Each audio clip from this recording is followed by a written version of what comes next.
Vamos iniciar aí a nossa 14ª aula de métodos matemáticos em engenharia naval. Hoje nós vamos falar de elementos finitos, né? Até a aula de hoje nós abordamos diferenças finitas, que é um método para resolver equações diferenciais, tá? Elementos finitos é outro método, tá? É outro método para resolver equação diferencial. Só que no caso de diferenças finitas, como é que a gente faz? A gente discretiza o domínio em pontos, tá? E aí aproximamos as derivadas espaciais e temporal, né, utilizando diferenças finitas, né? Em elementos finitos, a abordagem é um pouco diferente, né? A gente divide o domínio em subdomínios, que nós chamamos de elementos, tá? Elementos. Então, no caso aqui, essa figurinha aqui mostra um domínio que, por exemplo, vai de 0 a 1, dividido em dois elementos, o elemento e o elemento e mais um, tá? É, e aí, o que que nós fazemos? Nós aproximamos a função incógnita através de um polinômio de interpolação, tá? Nós aproximamos a função incógnita da equação diferencial por um polinômio de interpolação em cada elemento, tá? Em geral, esse polinômio, né, de interpolação é exigido que ele seja contínuo dentro do elemento, com derivadas contínuas até uma certa hora, tá? Mas relaxa-se na fronteira entre um elemento e outro, você relaxa a necessidade dele ser alta ordem de continuidade, tá? Ou seja, o importante é que ele seja contínuo, com derivadas contínuas dentro do elemento. Nós utilizamos o método do resíduo ponderado em elementos finitos.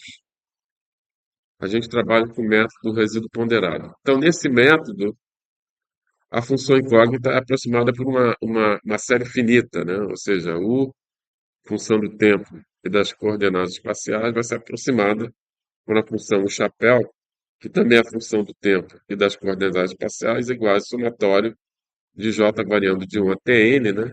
Onde N seria não exatamente o número de elementos, mas o número de nós, somatório de UJ, FJ, e onde o FJ é um polinômio, né, que vai ser função do tempo e das coordenadas espaciais, tá?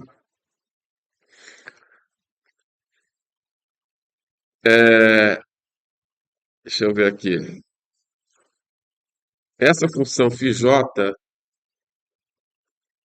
que são polinômios, né, são polinômios, são chamados normalmente, né, dependendo da área que você está estudando, função de base, função de forma e função de interpolação, tá? Nós vamos utilizar aqui função de base, mas você pode encontrar na literatura pessoas chamando de função de forma, função de interpolação. Então a ideia é você determinar os coeficientes UJ, né? De modo a aproximar a função incógnita, né? Esse é o objetivo, né? Porque o φj, a função de t e x, você conhece, tá?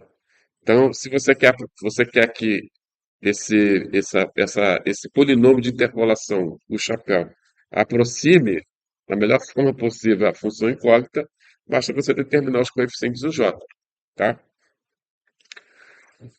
Mesmo quando você escolhe essas funções de base satisfazerem condições de contorno do problema, né? Então você sabe que, por exemplo, se você tem essa equação diferencial aqui, LU menos F igual a zero, onde LU é um operador diferencial, ele pode ser, sei lá, D2U, dt2, né? É, menos derrom 2u, derrom x2, sabe? Qualquer coisa, qualquer. É um operador diferencial qualquer, tá? Quando você substitui o polinômio de interpolação nessa equação, o resultado não vai ser zero, tá? Não vai ser zero. Então a ideia, e esse valor diferente de zero é o que a gente chama de resíduo, né? Então a ideia é você determinar os coeficientes UJ de modo a minimizar o resíduo, fazer ele mais próximo de zero possível. Quanto mais próximo o resíduo for de zero, mais próximo do teu polinômio de interpolação vai estar aproximando a função incógnita U, né? Então, como é que a gente pode fazer para forçar o resíduo ser igual a zero? Bom, uma abordagem imediata seria você integrar no domínio espacial, no domínio temporal e igualar a integral a zero. Você estaria forçando o resíduo ser igual a zero. Mas isso aí tem uma dificuldade. Qual é a dificuldade que a gente tem aí?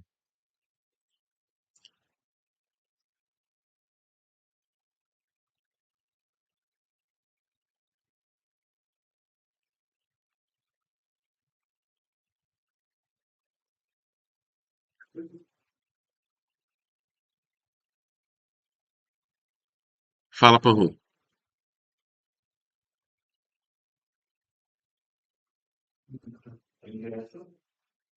Não,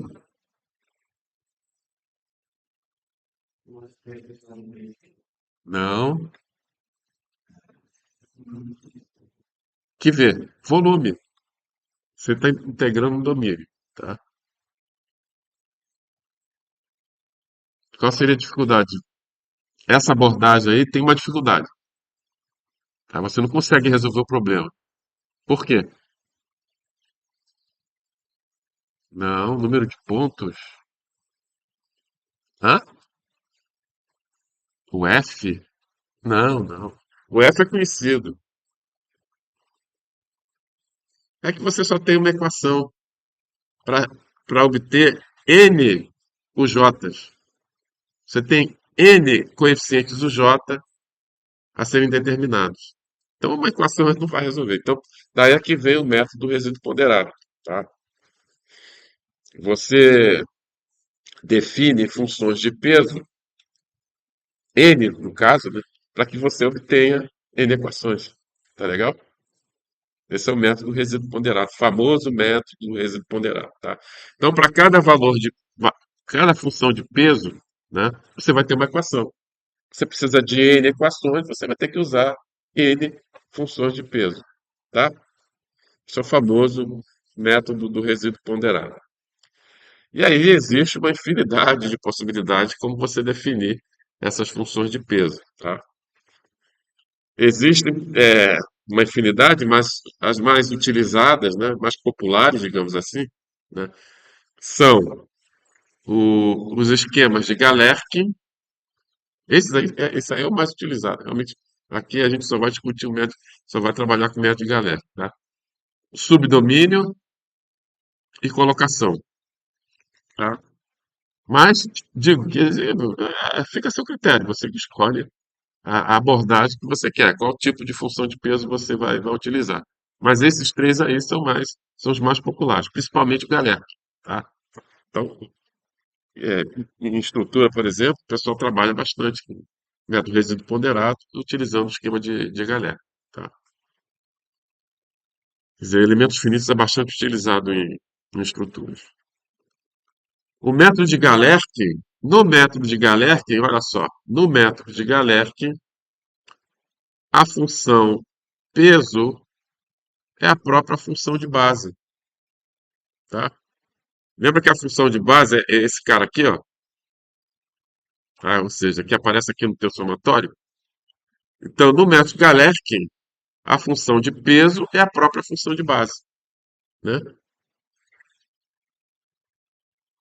A mesma função de base, tá? Eu já vou falar na função de base que a gente vai estar trabalhando aqui daqui a pouco, tá? Mas entendeu a ideia? Entendeu? Seja lá qual for a função de base que você utilizar, né? Um, um polinômio de primeira ordem, segunda ordem, terceira ordem, tá? Qualquer que você quiser. Quanto maior a ordem, maior a dificuldade de você integrar esse negócio aí, tá? Então, o método Galerkin, a função de base é a própria, a função de peso, ou função peso, é a própria função de base, que você está usando naquela série, tá? Para aproximar a tua função incógnita. Tá tranquilo isso aí? Beleza? Uhul, ok? Agora, existe uma em geral, a função de base ela é escolhida a pertencer a um conjunto completo de funções. Coisa que vocês com certeza estudaram em álgebra linear, né? Vocês já fizeram álgebra linear, não foi? Então, lembra do conjunto completo de funções? Já ouviu falar? Método conjunto completo de funções. Nunca ouviram falar conjunto completo de funções.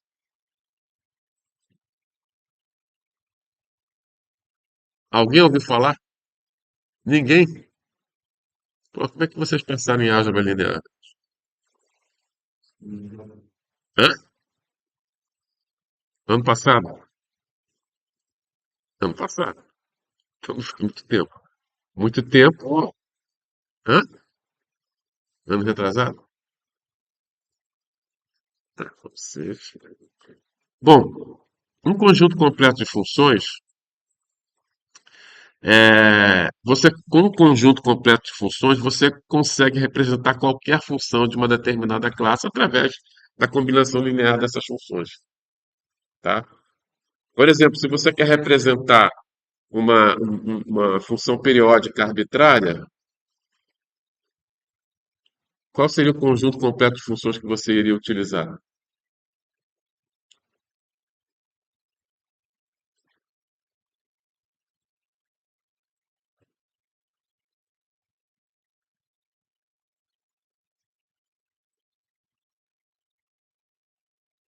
Já ouviu falar de série de Fourier?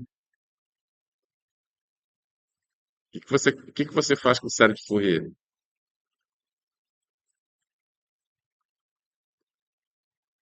Você consegue representar qualquer função periódica arbitrária através de uma expansão de série de Fourier, tá?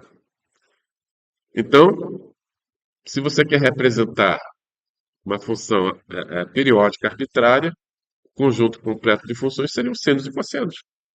Através de uma combinação linear de senos e cossenos, você consegue representar qualquer função periódica arbitrária, tá? Então, existe uma interpretação interessante para o método de Galerkin, que é o seguinte: veja que isso aqui, nada mais é do que a, a ortogonalidade, né? A definição de ortogonalidade entre duas funções, tá? Essa é a definição de ortogonalidade entre duas funções, né? No caso, seria o resíduo e as funções de base, tá? Então, ou seja, você, na função de peso, que na verdade é a função de base no método Galerkin. Então, quando é que uma função vai ser ortogonal? Que- Qual é a condição para que uma função R seja ortogonal a todas as funções de um conjunto completo de funções?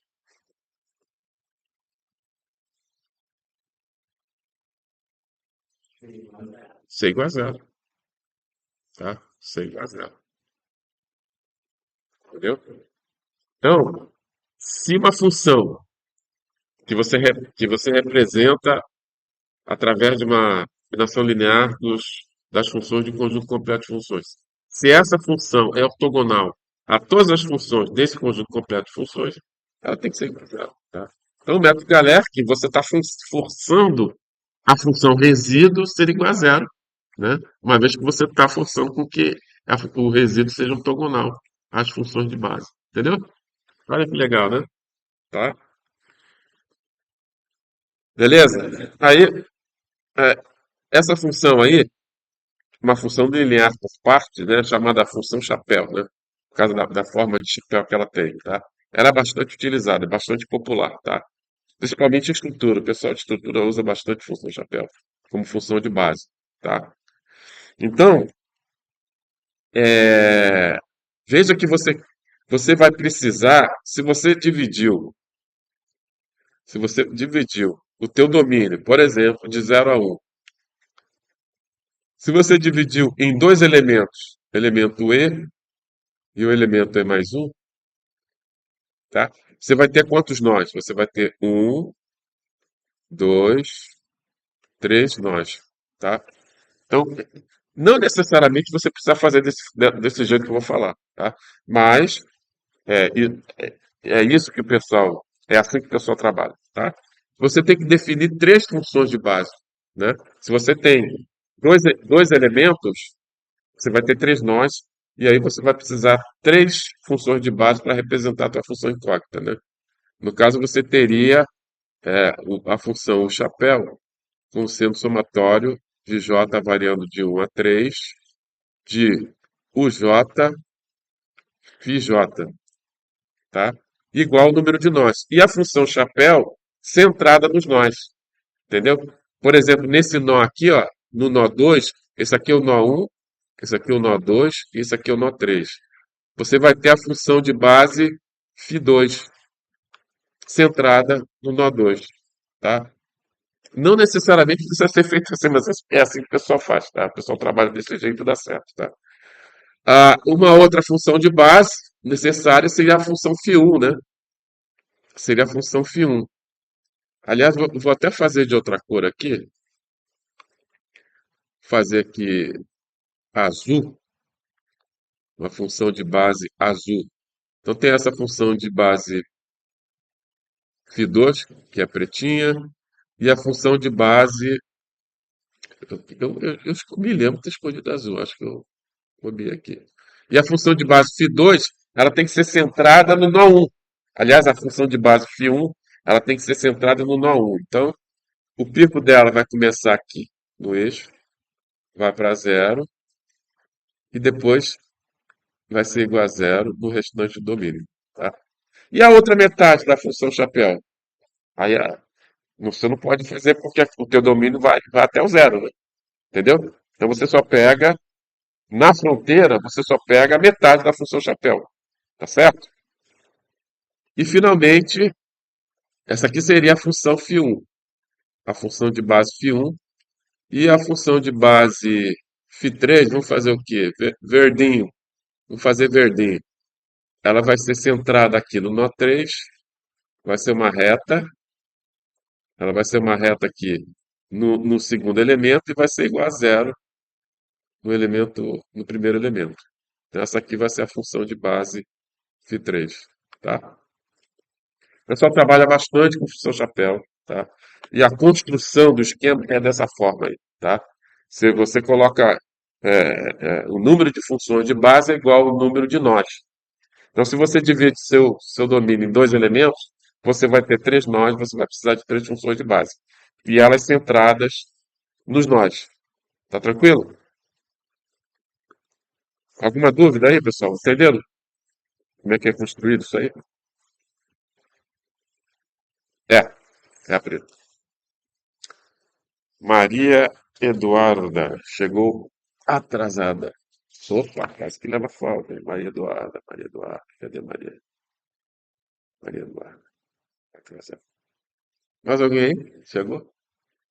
É, João Gabriel Maia, atrasado. Certo? Tranquilo? Trauma? Algum trauma aí? Tá tranquilo. Método de elementos finos é tranquilinho. Tá? Bom, vamos ao método subdomínio. Ou seja, a gente vai, nós vamos sempre trabalhar usar a função chapéu como função de base. Tá?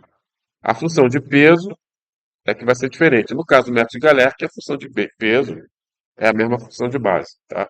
Agora, no método de subdomínio, a função de peso é uma função unitária na sub-região onde é definida. Por exemplo, ela vai ser igual a função de peso no método subdomínio, ela vai ser igual a 1 no subdomínio ou sub-região onde ela é definida e vai ser zero fora dele. Tá legal? E aí, o pessoal faz o seguinte: eles fazem essa sub-região onde a função é unitária igual ao tamanho dos elementos, tá? De modo que eles não sejam superpostos. Então, no caso aqui, a função de peso W2 vai ser essa aqui daqui seria a função de peso W2, tá? A função de peso, veja que ela está centrada no nó 2, tá?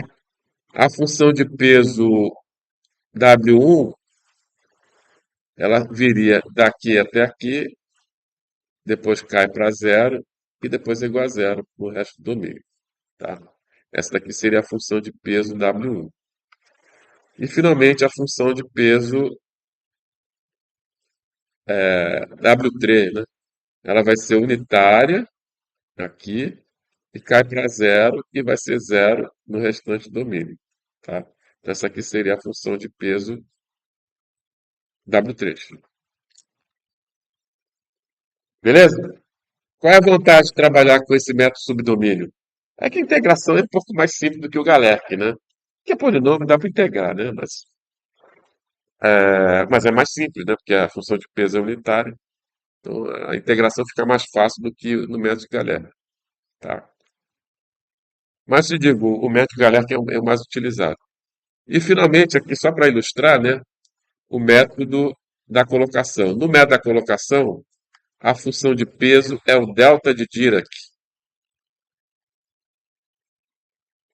Delta de Dirac. Já ouviram falar de delta de Dirac? Quantum, não? Cálculo 4, né? Cálculo 4. Então, a função de peso. Ou seja, como é que é a função do delta de Dirac?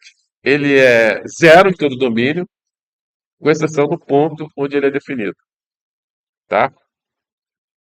Então, por exemplo, aqui a função de peso WI, ela vai ser diferente de zero em XI e TI, tá? Quando x, o vetor x for igual ao vetor xi e o tempo for igual a TI, no caso aqui, né, o delta de Dirac vai ser diferente de zero, tá? Fora desses pontos é igual a zero, tá certo? Então está aqui o método do resíduo ponderado,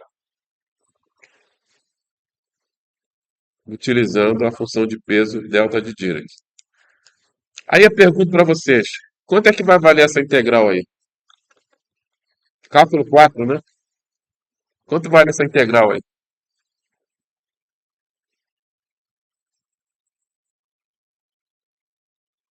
Fala, por favor. Não, ela é zero. Tudo bem. É zero porque esse é o método resíduo ponderado. Mas dá para resolver essa integral aí fácil, fácil. É uma propriedade aí do delta de Dirac. É? Não, não, não, não. Isso aqui, essa integral aí, é simplesmente o valor do resíduo no ponto onde o delta de Dirac é diferente de zero, tá? Então isso aqui vai ser exatamente o R, xi, yi, zi e ti, tá? Ou seja, no método da colocação, onde você usa a função de peso, é o delta de Dirac, basta você zerar o resíduo nos nós, tá? Basta você zerar o resíduo nos nós, certo? É mais simples ainda, né? Bem mais simples do que o método de Galerre. Mas o mais utilizado é o Galerre, tá? O mais utilizado é o Galerre. Então aqui você tem o delta de Dirac aqui, ó. Ele só vai ser diferente de zero quando em uma dimensão, né? Se aqui teu domínio vai de zero a um, ele só vai ser diferente de zero em meio, né? Tá? Só vai ser diferente de zero quando x for igual a meio. Tá? Quando x for diferente de meio, ele é zero. Tá? Beleza? Bom, vamos fazer um exemplo aqui. Vamos resolver aqui a lei de Newton do resfriamento. Lei de Newton do resfriamento. Tá? Já ouviram falar da lei de Newton do resfriamento? Tá? Ela diz o seguinte, que a taxa de variação da temperatura é proporcional à diferença de temperatura entre a temperatura do corpo e a temperatura do ambiente. Então, por exemplo, se você tem um corpinho aqui com temperatura T e no ambiente com temperatura TE, tá? A variação temporal é, da temperatura vai ser proporcional à diferença entre as duas temperaturas. Isso é a lei do resfriamento de Newton. Então, vamos resolver essa equação diferencial utilizando o método de elementos finitos, tá? Então, vamos pegar o nosso domínio, né? Que vai de 0 a 1, ó. Aqui é zero, aqui é meio, aqui é um, tá? E vou dividir em dois elementos, tá? E quantas funções de base eu vou precisar? Nesse caso, três, né? Eu vou ter três nós, eu vou precisar três funções de base para definir o meu polinômio de interpolação. Então, veja bem, a função de base φi é conhecida, a temperatura inicial vai ser igual a 1 no instante T0, a constante de proporcionalidade vale 2 e a temperatura ambiente vale meio. Então, a temperatura do corpo é 1, a temperatura ambiente é meio e a constante de proporcionalidade vai ser igual a 2. Então, vamos tentar resolver essa equação. Essa equação aí é fácil de resolver analiticamente, né? A gente depois vai comparar a solução numérica com a solução analítica. Vamos lá, vamos construir a função φ1. Vamos obter a função φ1. Função φ1, tá? No intervalo x maior ou igual a zero, menor ou igual a meio, e aqui x maior ou igual a meio, menor ou igual a 1. Tá? No intervalo x entre zero e meio, quanto vai valer φ1?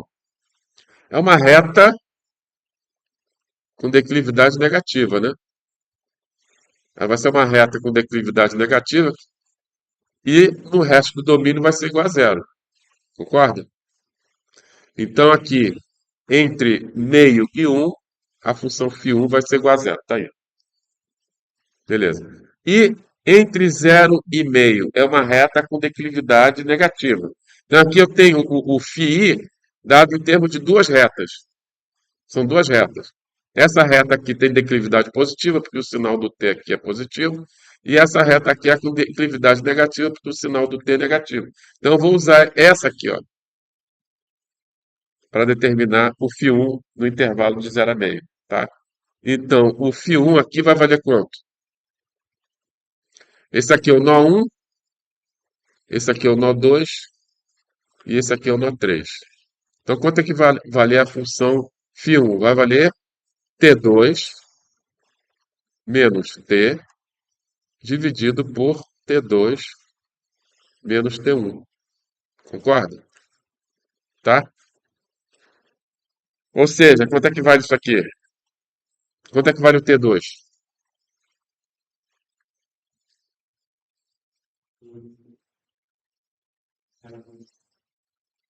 Hã? 0,5. Meio menos T dividido por T2, que é meio, menos T1, que é zero. Tá? Então, isso aqui vai dar. Deixa eu chegar um pouquinho isso aqui. Deixa eu chegar esse negócio para cá aqui. Isso aqui vai dar o quê? Isso aqui vai dar. O denominador é meio e vai passar para cima multiplicando por 2, né? Então, isso aqui vai dar 1 menos 2t. Isso para x maior ou igual a zero e menor ou igual a meio. Beleza? Tá aí a função, a primeira função de base. Fale.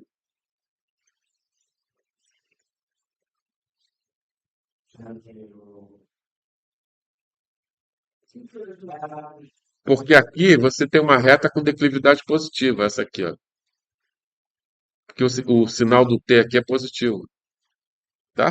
Coeficiente angular, na verdade, o coeficiente angular vai ser 1/TI menos TI menos 1, tá? Então, o coeficiente angular é positivo, o de cima é uma reta com declividade positiva. O de baixo, o coeficiente angular é negativo, tá certo? Então, é uma reta com declividade negativa, tá? Beleza? Então, vamos agora a. Vamos ver o Φ2 aqui. Vamos ver como é que fica o Φ2. Vamos fazer o Φ2. Porque, sim, Φ2, Φ2. Vamos fazer o Φ2. Eu vou apagar esse negócio aqui. Pra gente fazer o Φ2 aqui, tá? Vamos fazer o Φ2.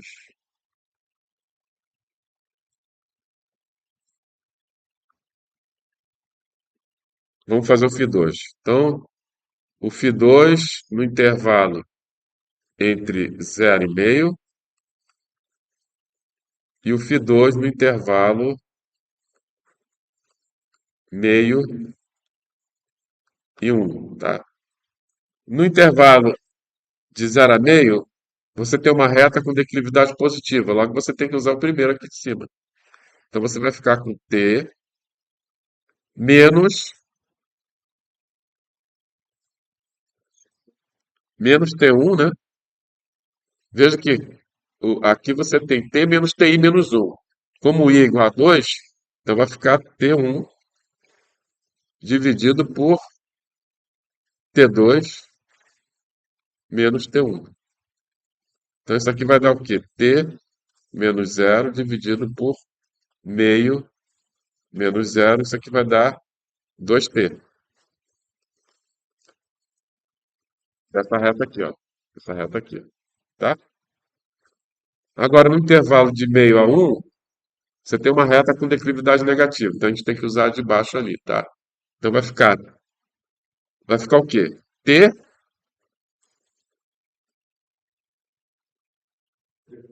T3, T3, menos T, dividido por T3, menos T2. Quanto vale o T3? Vale 1, menos T, dividido por 1 menos meio. Então, no denominador, a gente tem meio, né? 1 menos meio dá meio. Vai passar para cima multiplicando por 2, isso aqui vai ficar 2 menos 2T. Senhores, alguma dúvida? Tá? Isso aí, cara, na P2 aí, com certeza. Questão de elementos finitos é certeiro. Isso aí pode ter certeza que vai cair. Três questões. Vai cair na estabilidade linear de John von Neumann, com certeza vai cair uma. Vai cair uma de elementos finitos. Que mais aí? Não tem muita opção, né? Inter- implementação de métodos implícitos que eu vou falar daqui a duas aulas, tá? Três tópicos aí. Não tem o que errar. Oi.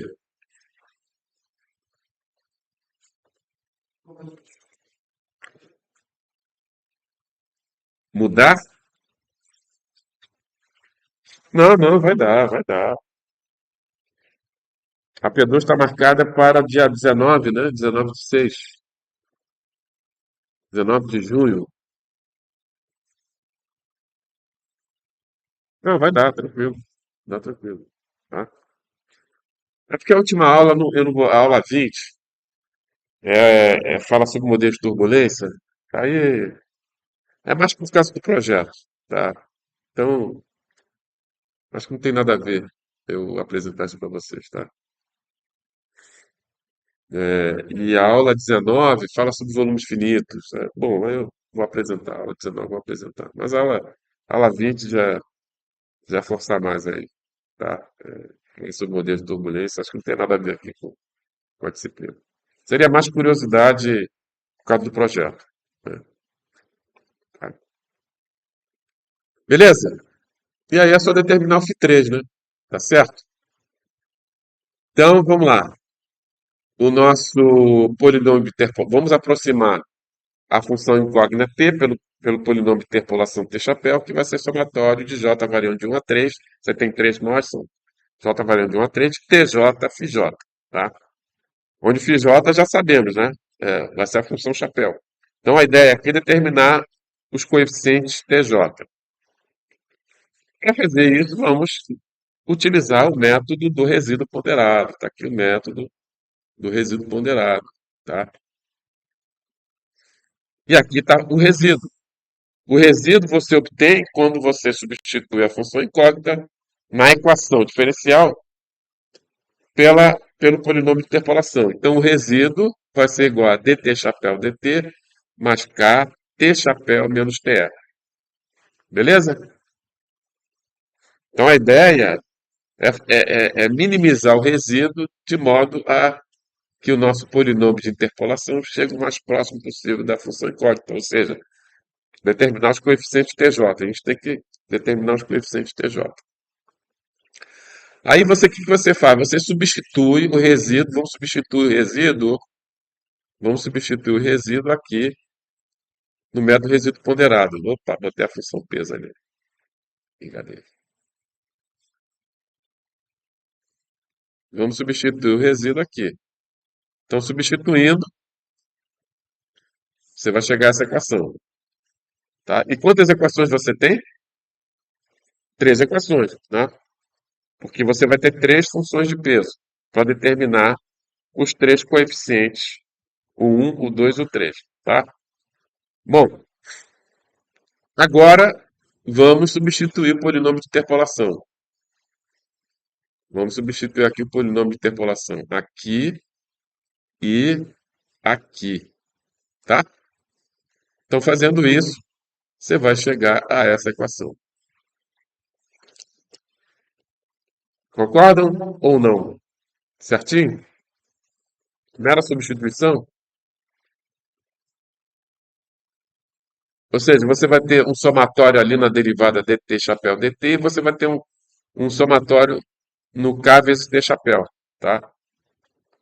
Então você vai ter aqui um somatório, né? Dá para você botar o somatório em evidência, o tj também vai ficar aqui dentro, dφj dt mais kφj. Beleza? Todos enxergaram isso aí? Por favor?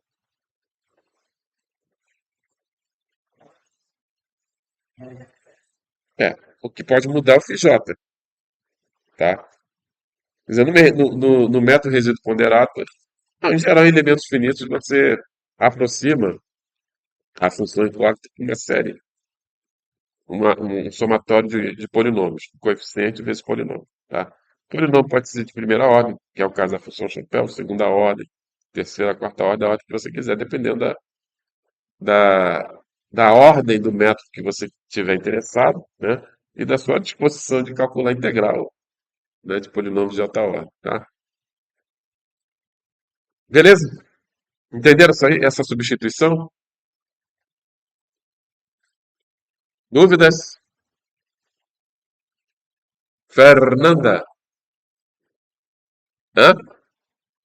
Substitui ali, só substituir. Porque olha aqui, ó, você derivando aqui o dt chapéu dt, né? Aliás, é uma derivada simples, né? Não é derivada parcial. Meu Deus do céu. Derivada simples. Então vai ficar dt. Veja que o tj não é a função do tempo, né? Então vai ficar, você só vai derivar o φ. Então vai ficar tj d φj dt. Tá? Beleza? E aqui é só substituir, né? Aqui é só substituir. Aí você pode juntar e botar o somatório de TJ em evidência, né? E aí só vai sobrar, no parênteses, né, o dφj-dt mais kφj. Tranquilo? Alguém tem alguma dúvida nessa substituição? Não, né? Beleza. Bom, agora vamos escolher o método, né? Vamos utilizar o quê? Galerkin, subdomínio, colocação? Bom, o exercício pede que a gente utilize Galerkin. É o que a gente vai utilizar sempre, no método de Galerk. E no método Galerk, a função peso é a própria função de base. Então, eu vou colocar aqui, no lugar de WI, eu vou colocar FI, tá? E aí, agora, eu vou aplicar aqui a propriedade distributiva. Aqui e aqui, tá? E aí, eu vou ficar com essa integral aqui, ó. Aliás, eu não apliquei. Ah, não, tá.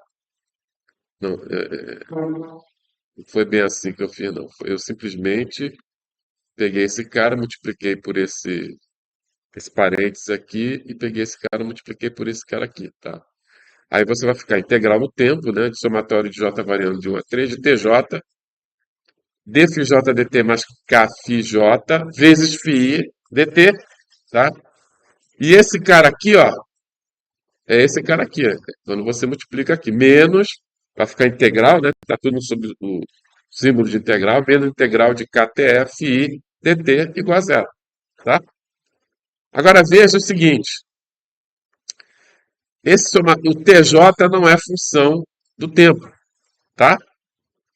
O TJ não é função de tempo, é um coeficiente. Então eu posso jogar para fora do símbolo de integral, tá?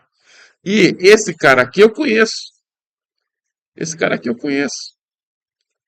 Eu conheço K, conheço TE, conheço Φ. Então eu vou jogar para aqui para o lado direito, tá? E aí nós vamos ficar com isso aqui.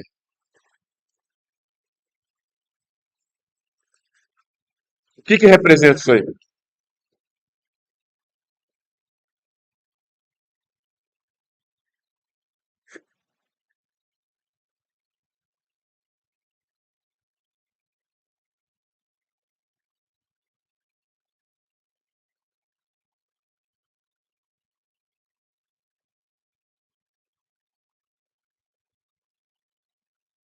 Isso representa um sistema de equações algébricas lineares.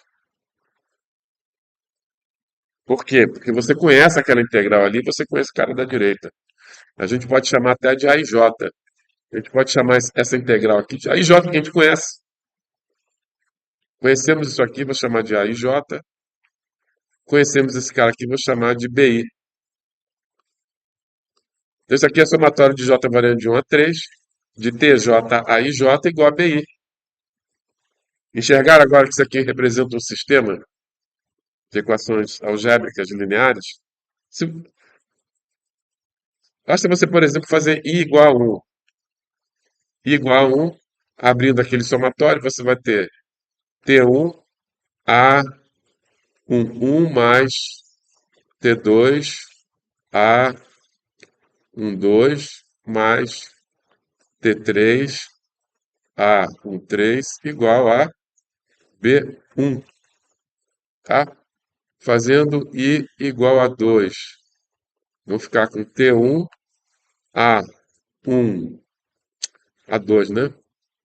A 2, a 2, a 2, 1, a 2, 1, T1 a 2, 1 mais T2 a 2, 2 mais T3 a 2, 3 igual a B2. E finalmente, para I igual a 3, você vai ter T1 a 3, 1 mais T2 a 3, 2 mais T3 a T3 igual a B3. É um sistema de equações algébricas lineares. Tá legal? Porque você conhece os coeficientes A e você conhece o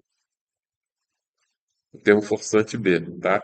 O AIJ vai ser integral de 0 a 1 de dφj dt mais kφj vezes φi, tá? dt. E o BI vai ser integral de 0 a 1 de KTF dt, tá? Beleza? Você conhece o φ, você conhece o K, dá para determinar os coeficientes A e B, né? Também você conhece o TE, né? Agora, você vai cair nessas integrais aí, né? Esse aqui é o A11, né? Lembra que lembra aqui que o AJ é integral de 0 a 1 de dφj dt mais kφj vezes φ dt, tá? Então, isso aqui vai ser o A11. Isso aqui é o A11, né? Escrevendo na forma matricial. Então vai ser o A1 vai ser integral de 0 a meio de dφ1 dt φ1 mais kφ1 φ1 dt. Por que que, veja que a integral aqui atrás era de 0 a 1, né? Por que que ficou integral de 0 a meio?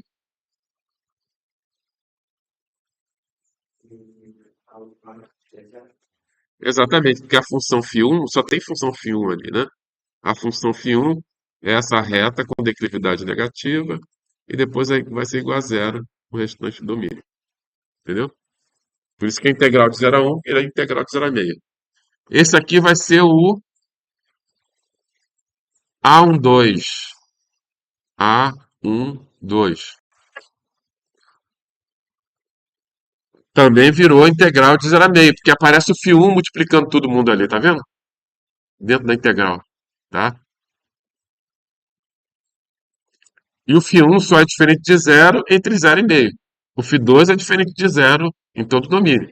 Mas infelizmente, infelizmente não, o φ1 é diferente de zero só entre 0 e meio, portanto, a integral que era de 0 a 1 vai ficar integral de 0 a meio. E aqui vai ser zero. Esse aqui é o A13, né? Certo? Enxergou isso aí? Por que que vai ser zero? Entenderam por que que é zero? Exato, porque, veja bem, onde φ1 é diferente de zero, φ3 é igual a zero. Onde φ3 é diferente de zero, φ1 é igual a zero. Tá? Então, tranquilo? E aí, pô, uma matriz tridiagonal, hein? Uma matriz tridiagonal. O método de Galerkin é equivalente a uma aproximação centrada em diferenças finitas. Aproximação centrada de segunda ordem. Tá vendo? Método de Galerkin. Inclusive, você cai numa matriz tridiagonal, tá? E você pode usar o algoritmo de Thomas. Já falei do algoritmo de Thomas? Não, falei, vou falar na próxima aula. Tá. Bom, aí, bom, substituindo lá o valor de T1 e integrando, né, fazendo as integrais, né, φ1, φ2, φ3, essas integrais aí, que vocês terão 2 horas de prova para fazer, né, essas integrais. E substituindo o valor de T1, porque T1 é conhecido, né? T1 é conhecido, que é a condição inicial, né? T1 é conhecido igual a 1, tá? Integrando, né, tanto os elementos da matriz, né, do sistema e o vetor independente, você vai chegar a isso aqui, tá? Beleza? E aí, substituindo o valor de K e de TE, você vai, você vai ter a tua matriz. Agora, qual é a dificuldade aqui agora para resolver esse sistema? Qual é a dificuldade?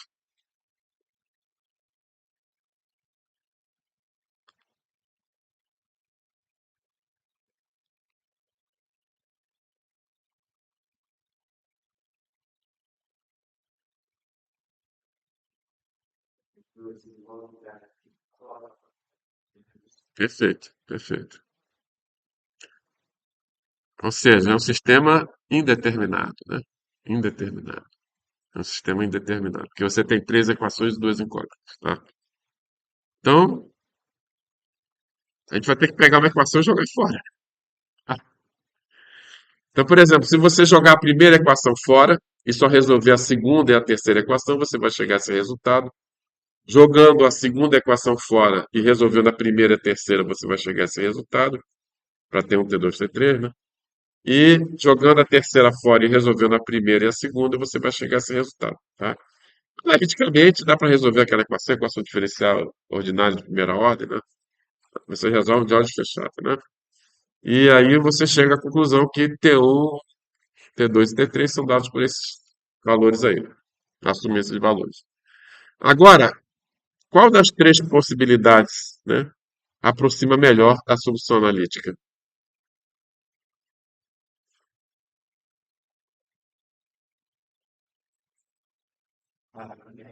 A primeira, exatamente, a primeira.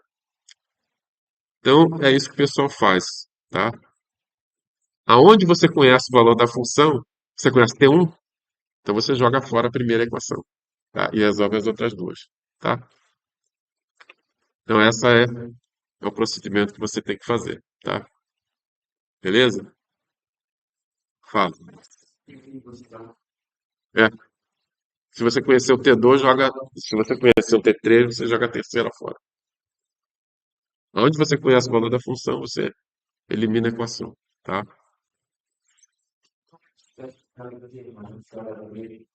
Se o quê?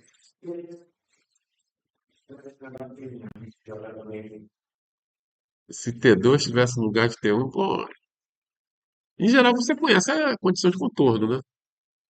Tá? Tá? Nesse caso, você jogaria ou a primeira ou a terceira, né? Onde você conheceu o valor da função, tá? Beleza? Exercício. Exercício. Ó, esse tipo de exercício pode cair na prova, né? Relaxação, né? Ah, é, esqueci de relaxação, cara. Esqueci de relaxação. Então, vamos lá, vamos. Análise de estabilidade linear de von Neumann, relaxação, elementos finitos e implementação de métodos implícitos, tá? São quatro. Esse é o exercício da aula de hoje para vocês fazerem.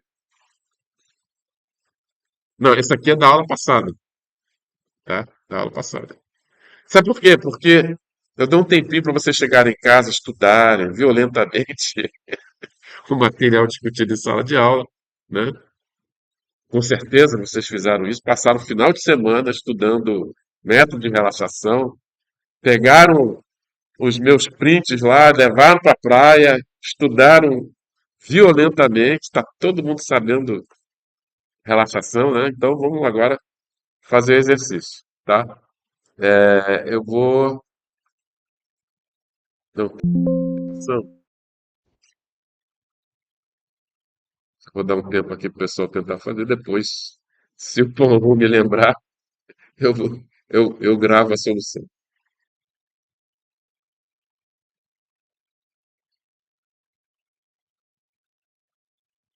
Então vamos lá. Escrevendo na forma programável, a gente começa cortando aqui, ó. Eu vou dar um pouquinho mais de detalhe aqui para o pessoal do YouTube. Cortando Δx ao quadrado e aplicando aqui a propriedade distributiva, tá? Aqui, aqui. Aí você vai chegar a essa equação, né? Então, o x menos um aplicado a φjn mais um, né? Vocês estão cansados de saber que vai dar φj menos um n mais um. O x menos um φjn vai ficar φj menos um n. Ou seja, o operador de deslocamento x, ele modifica, né, o índice j, né? Aqui é só repetir, aqui repete, opa, opa, opa, não, aqui repete e aqui repete, tá?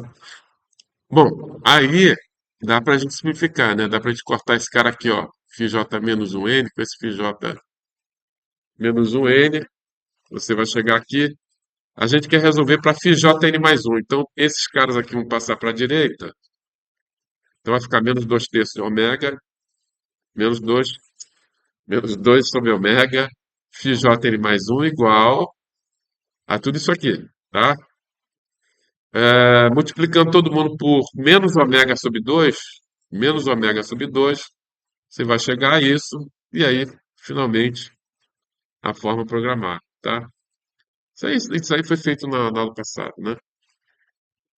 E aí, cálculo do fator de relaxação ótima, né? No caso, o m igual a 3, então P vai ser cosseno de π sobre 4, raiz de 2 sobre 2, substituindo o P aqui, ó, né? Mera substituição, blá blá blá, ômega ótimo igual a 1,1716, tá?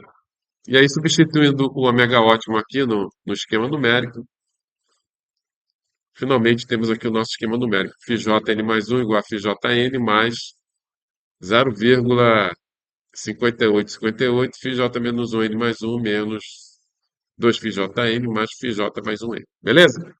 Agora é preencher essa tabela, tá? Então, aqui você tem o índice N, né? Na primeira coluna você tem o índice N, na primeira linha você tem o índice J. Então, para J igual a 1, como é que varia a temperatura ao longo do tempo? Temperatura constante igual a 300. Está aqui, ó. Temperatura constante igual a 300. Na fronteira da direita, no nó 5, né? J igual a 5, a temperatura constante igual a 200. E a condição inicial está aqui, né? Você coloca nos pontos interiores a condição inicial, 200, 200, 200. Agora, queremos calcular esse cara aqui, ó. Para calcular esse cara, o que que você vai precisar, segundo esse esquema aqui? Você vai precisar do cara, para calcular o φjn mais 1, você vai precisar do φjn, que é o cara de trás. Ou seja, você vai precisar desse aqui, que é esse, né? Seria esse.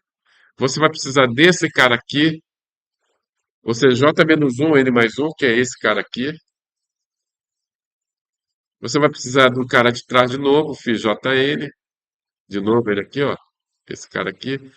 E o cara da direita, J mais 1N, que é esse cara aqui. Então, por favor, calcule aqui o valor do φ naquele quadradinho ali, por favor.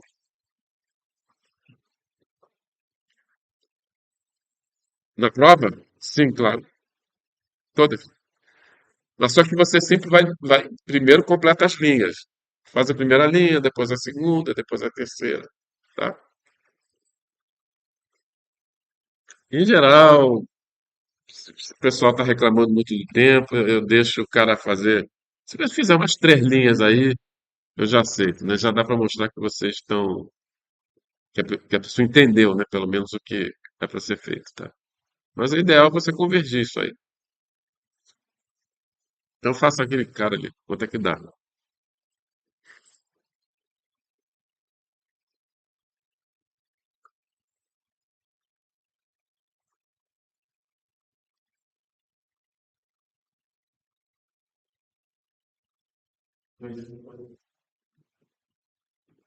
358.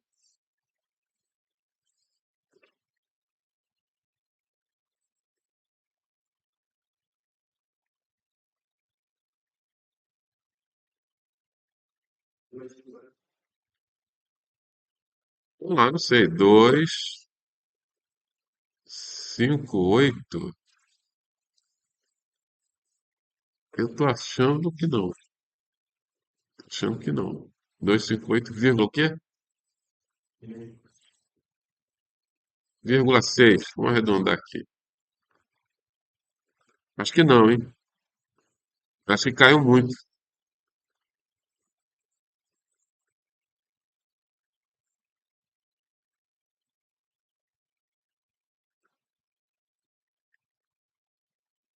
Está errado.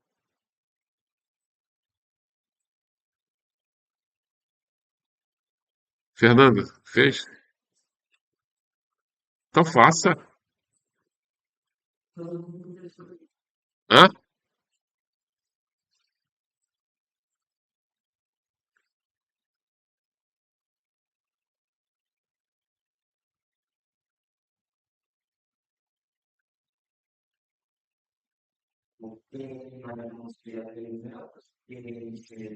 'E' ou 'Fi' que você quer dizer? Hã.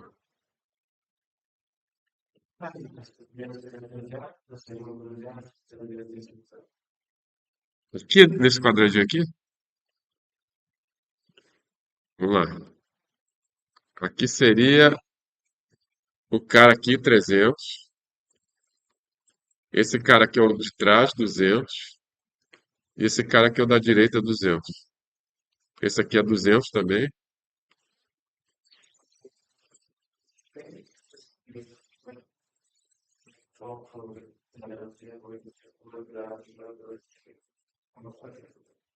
E 500 menos 400 dá 100.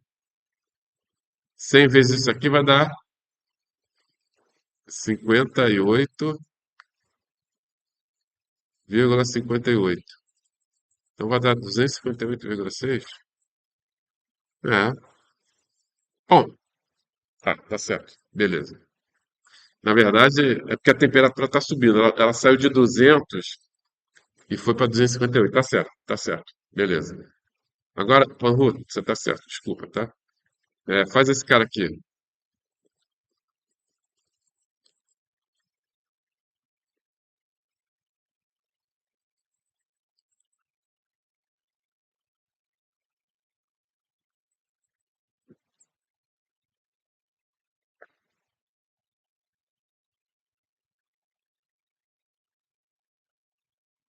Então, segundo o esquema, para você calcular esse cara aqui, você vai precisar do cara de trás, esse cara aqui e o cara da direita.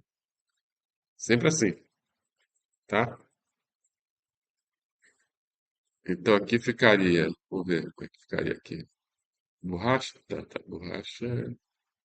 Como é que me ficaria esse cara aqui? Esse aqui ficaria o cara de trás que é 200. Esse cara aqui é o 258, né? 258,6. Aqui também de novo é o 200. E aqui também de novo é o 200. Fez? Fale. 2, 3, 4, ponto, vírgula 3. Vírgula 3. Beleza. Alguém discorda do Bangu?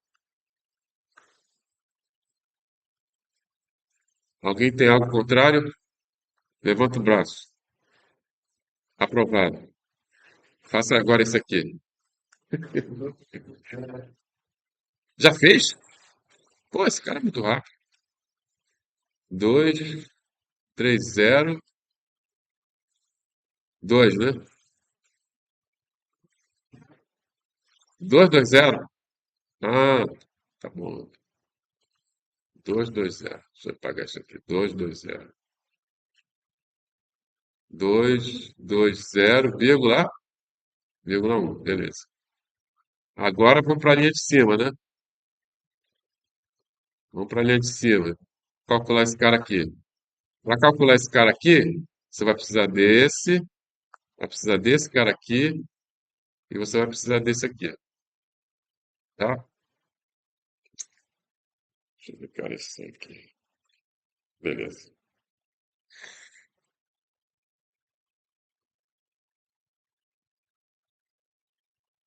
Então, a solução analítica, pessoal, é muito fácil, né? Você tem D2 φ dx2 igual a zero, né? Então, integra duas vezes vai dar uma reta, né?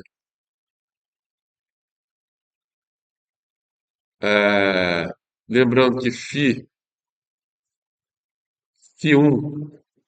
φ para x igual a zero, melhor dizendo, vai ser igual a quê? Vai ser igual a h, que vai ser igual a 300, tá?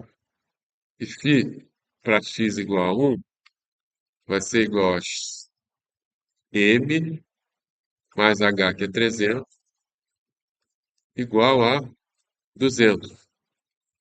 Logo, m vai ser igual a menos 100. Então, a solução seria menos 100 x mais h, que é 300. Então, o x aqui vale meio, né? Aqui vale meio. Aqui, se não me engano, vale um quarto, né? E aqui vale 3 meios.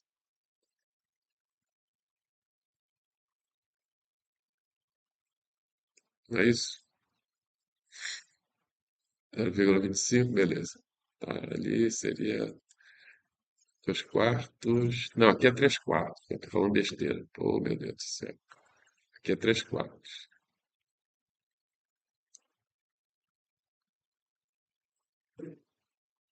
Um quarto, 2 quartos, 3 quartos. Vamos lá. Então, para φ para x igual a um quarto, vai ser quanto? Vai ser 275. Você já calculou aqui, ô Paulo? 268,3. 6.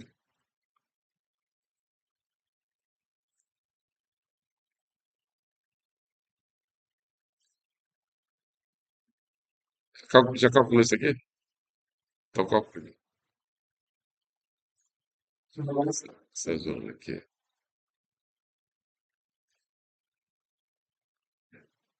Então aqui, vocês no final aqui devem chegar aqui, você deve chegar a 275, tá? 275 Kelvin. O φ para x igual a meio vai dar 250 Kelvin. Aqui deve dar 250. E φ para x igual a 3 quartos, divide por 4 vai dar 25. Menos 25 vezes 3 vai dar menos 75, vai dar 225. 225 Kelvin. 225 Kelvin, tá? Essa seria a solução estacionária, seria uma reta, né? Calculou? Calculou. 246,1. Calcule o outro.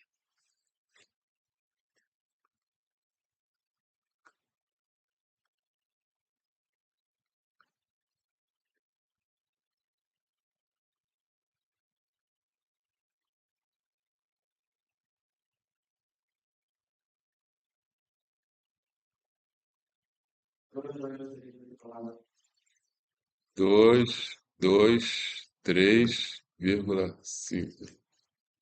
Vamos a isso aqui agora. Vai, vamos. Vamos exercitando aí.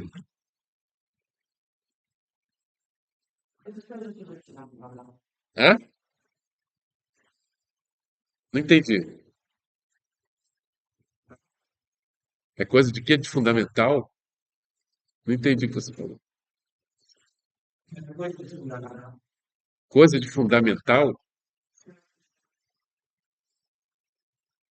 Você acha?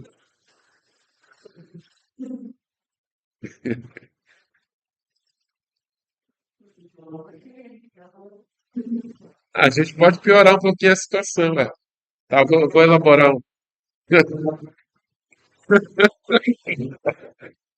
Vou elaborar uma questão aí para a turma. Agora fui humilhado aqui na sala de aula.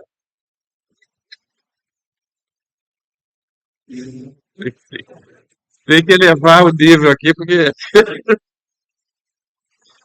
Fala aí, ô, por favor.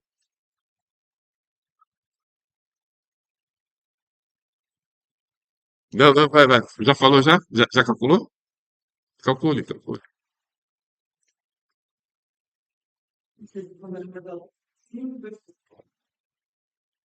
Não, porque ele tá fazendo rápido mesmo. Opa, 273,8.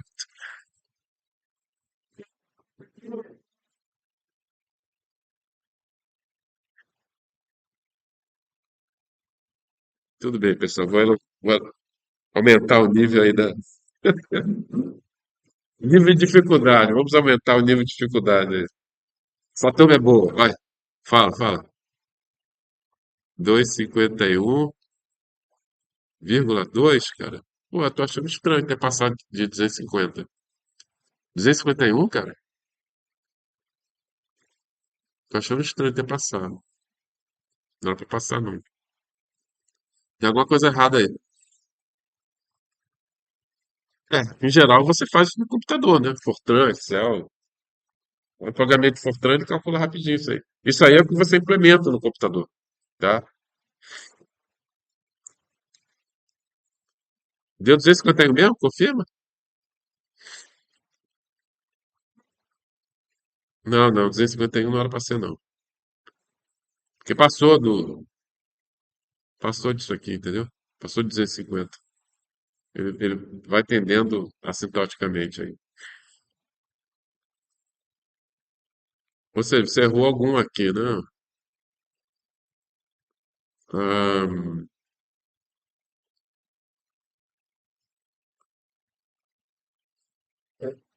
enfim, eu acho que tá errado esse cara aqui. Não dá pra passar 250, não.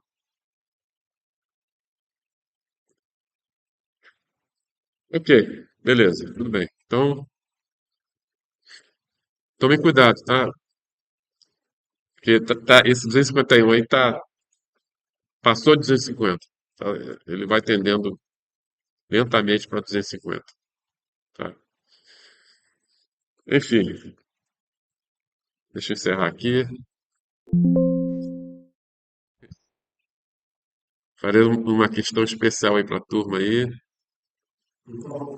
Não, para a turma toda. Pessoal aí do YouTube, obrigado aí por participarem da aula, tá? Um abraço.